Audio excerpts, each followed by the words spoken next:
Nasalpok ng isang motorsiklo ang kasalubong nitong van sa Antipolo, Rizal. Sugatan ng rider at kanyang angkas na pareho umanong nakainom. Balitang hatid ni EJ Gomez.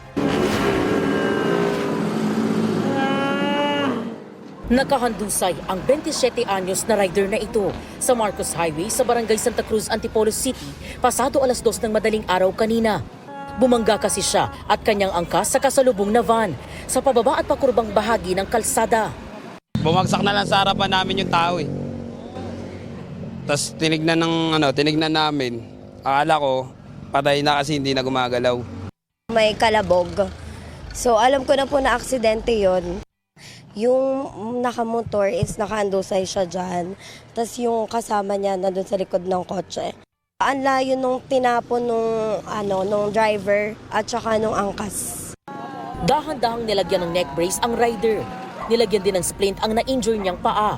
Hindi naman makausap ang kanyang angkas. Isinugod sa ospital ang mga biktima.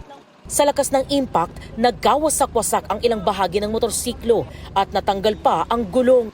Ayon sa driver ng nabanggang van, galing sila sa Tanay Rizal at pauwi na sana sa San Jose del Monte, Bulacan nang mangyari ang aksidente. Pag ganun ako, ang bilis ng motor, umabirisot doon sa akin, tumumbok sa sakyan ko eh. Nagulat ako kasi pa-curb eh. Ayan o, ang bilis pababa. Nasira ang unahang bahagi at fog light ng van. Gumasgas ang motorsiklo mula unahan hanggang sa likod ng van. Bakas din ang dugo sa gilid ng van.